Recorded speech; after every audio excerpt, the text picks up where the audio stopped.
All right, so I'm going to show you a demonstration on glazing. And we glaze our work because right now we just have bisqueware. And this is after it's been fired once. We do a bisque fire. And after this, then you can glaze it. And this is not fully fired because we still want the clay to be porous so it'll take the glaze. If we glaze it totally, it won't take the glaze anymore. You can see how this is completely fired but not glazed right here. And at this point, it won't take the glaze anymore. So the colors we have are white. This is called variegated slate blue, which I'm going to be demonstrating today. This one's a dark blue or navy blue. And as you can see, it doesn't mix very well with the white. And the white we have doesn't mix well with much. So just keep that in mind. So white, variegated slate blue, navy blue, and we have black. And this one, I think on the bucket it says orange street or something like that, but it's like basically a red iron oxide. And today I'll be demonstrating with the variegated slate blue. And in the bucket, it can be kind of thick because we're going to be thinning it out in another container over here. So, but it does need to be mixed. I mixed this before class, and I'm kind of just looking for any chunks in here. I did a pretty good job so far. I'm not seeing any real chunks in there. So, but even though did it really well mixed before, and so other things we need a container to hold the glaze that we're going to apply onto our piece, and we need brushes. Let me show the camera. Always wash your brush after you use it, but even before you use it, go ahead and wash your brush. I have some of the glaze on this brush because I was using it to like wipe off the spoon, so that's why this one has glaze on it. But wash your brush before you use it because you don't know if the person before washed the brush very well. You have a question? No. Wait till I'm done. And then some glazes that we have, like this red iron oxide and black, they look red before they're fired, and you can see that in these brushes here. These are like stained, so if you can avoid, just use those for the ones like black and red iron oxide. And especially don't use these with white. So keep that in mind. And so first period, you'll always have to mix the glazes a lot because it's been settling overnight. The afternoon classes don't, they might be already mixed. So that's kind of a disadvantage of first period. You'll see always, or I'd like to use a plastic board. You can get them over on the shelf over there because it's just easier to clean up. And right now you don't need a clay board. It's on here just for the camera, so the camera can be attached to something. But you do need a plastic board to work on. All right, so after you've mixed it well, there's a lump that we could get out. And you can just mix it, or I like to try to find that lump and push it against the side of the bucket to kind of break it up. Let's see if it's still in there.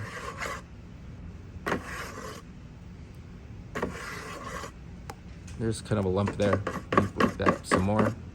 All right, once you get this to a decent consistency, I'm gonna pour it. And if you want me to do the pouring, I can do that. I'll put this off to the side.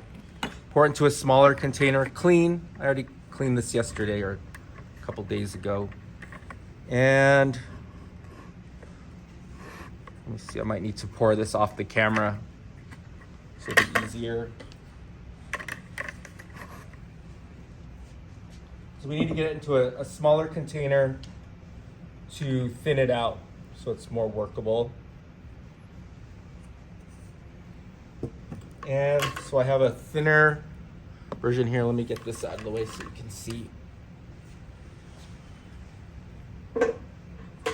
And you'll also need a little cup of water next to your glaze, and I'll show you how to use that in a little bit. Or I can use that right now to thin this out.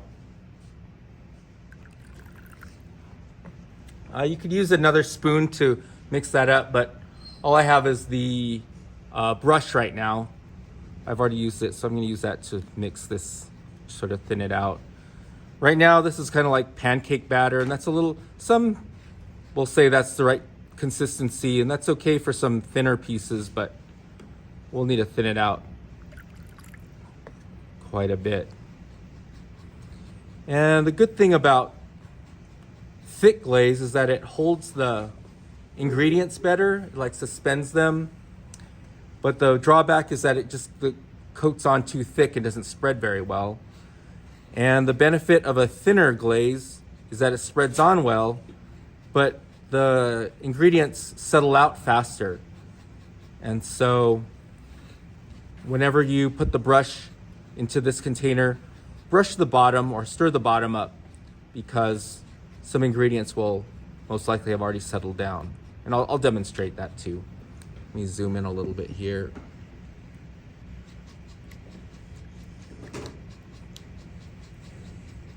And of course the glaze makes a surface that's good for food.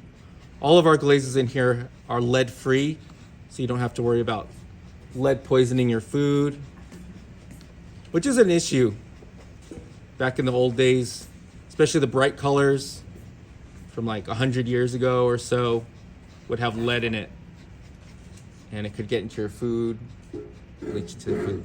All right, I'll collect the tardy slips later. So I've stirred this up, and it's a pretty good consistency. And I keep the water around too, because if it's not a great consistency, I can always thin it out as I need it. Okay, so I have the water and the glaze here. I'll first demonstrate on a coil pot.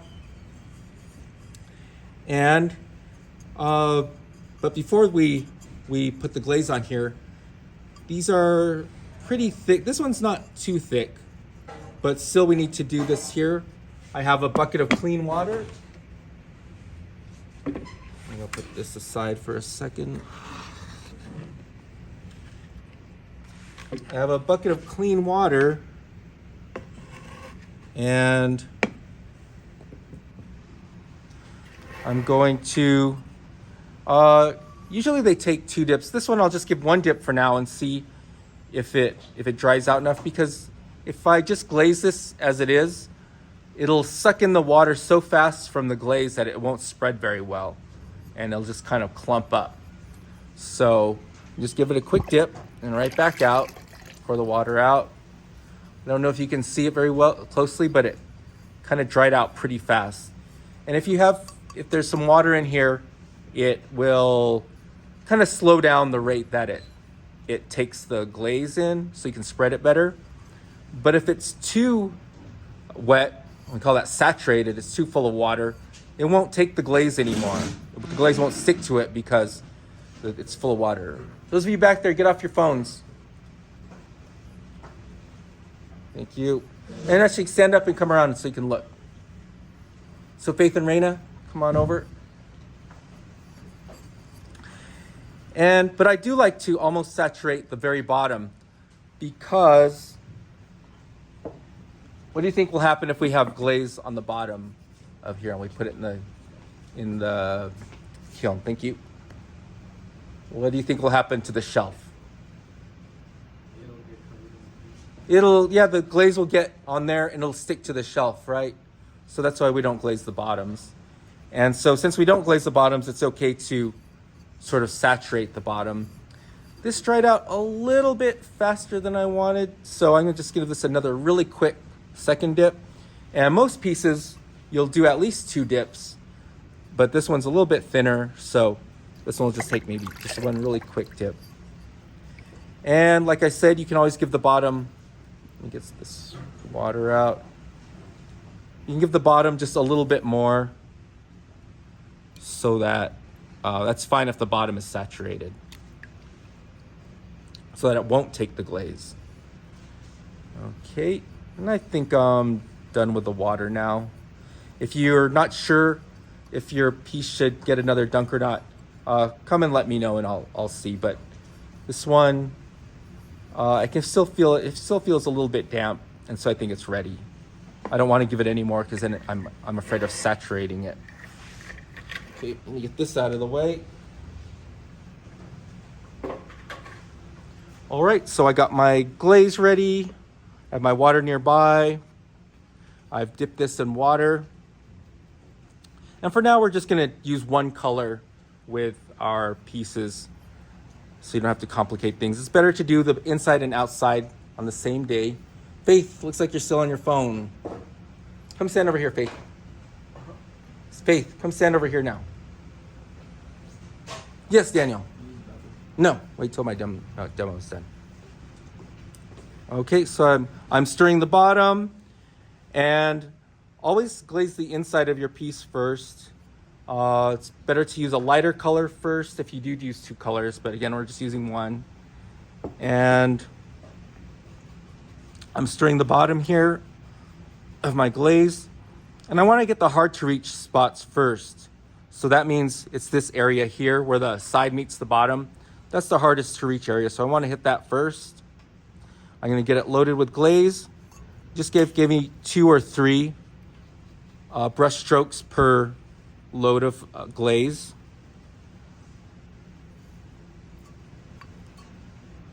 And I don't know if you can see that, but I have the bottom done first. Take your AirPods out.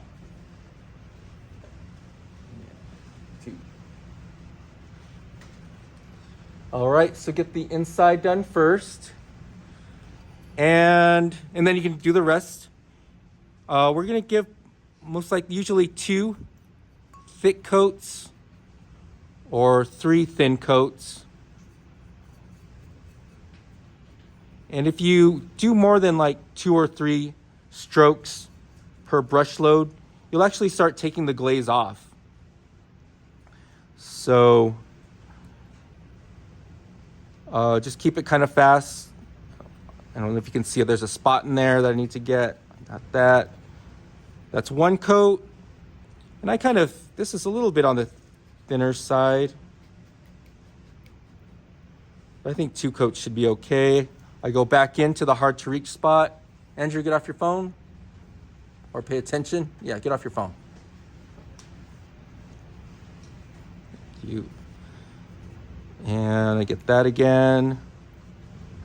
I know you guys can't see this very well, but I'm starting my second coat. I did brush strokes. It's kind of, if you can, alternate the direction of your brush strokes. So before I had gone, say from this orientation, I went horizontally. Now I'm gonna go vertically.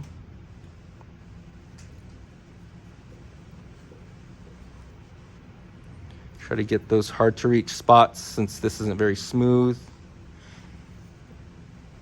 And I think 2 coats is okay for that inside. So now I'm gonna do the outside. And again, get the hard to reach places, especially with some of you with some complicated coil pots. You'll probably hold the brush more like this. Instead of brushing it like this, you'll probably hold it like this so that you can dab inside of the, again, difficult to reach places. Always stir the bottom. And in this case, I'm doing more dabbing than brushing. And the combination of this glaze is kind of thin and the water in there, so it's flowing pretty well. And it's flowing into the crevices of the coils pretty well. My first coat, I can go to the bottom because it's gonna be thin, and we're gonna clean the bottom too, so I can go all the way there. If you're worried about your piece getting ruined, let me show you some example of a different glaze we have there. We don't have a little bit, but this green, you can see it runs. That's just a characteristic of this this one here. We don't have much of this one anymore, but I think I had it on an, maybe I knew that this green was, I knew that this was glazed green, and so I put it on something so I didn't stick to the shelf. But if I hadn't put it on that something, you can see that it would have stuck to the shelf there. So I did one coat. Let me get up here. Need to dab the lip. There's my first coat. I need to go around and give it a second. And usually when you're glazing the hard to reach places, you'll end up glazing the easy to reach places too. That's why you go for the hard to reach places first.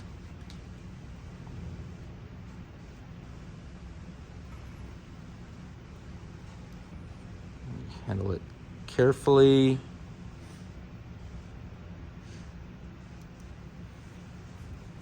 You don't have to go this fast, but you don't have to, it's better not to spend too much time because you'll probably be wiping glaze off. In my second coat, I didn't go all the way to the very bottom. And I'll go back and dab the lip of this coil pot.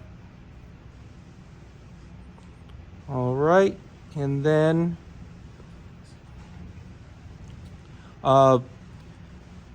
if you see any pinholes, and even if you don't, before the glaze completely dries, it's good to just lightly rub it, and that kind of closes some. I wonder if I have any examples of pinholes in here. Maybe if you look really closely, I'll pass this around. You'll see some pinholes in this one. And if they had maybe rubbed it, they could have rubbed out some of those pinholes from forming. I'll pass this around. So you can go around lightly. This side's too wet. The outside's too wet to rub it. It'll smear the glaze still.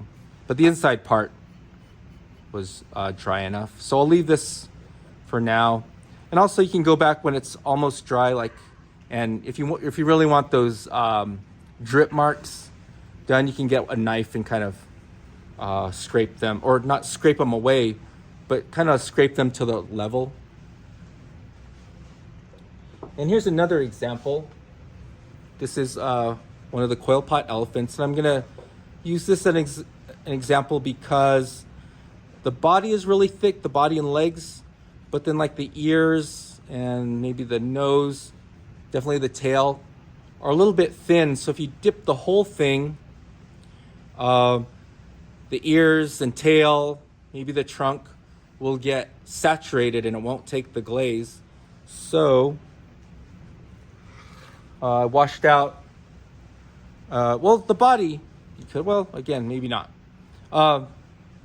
If you didn't have this tail here, you could maybe dip part of it in and get it done that way.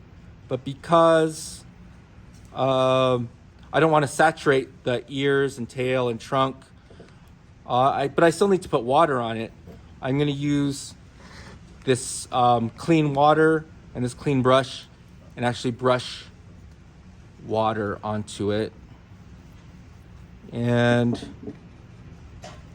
this really thick part here, I would give maybe at least 3 coats, if not more, because it's just so thick.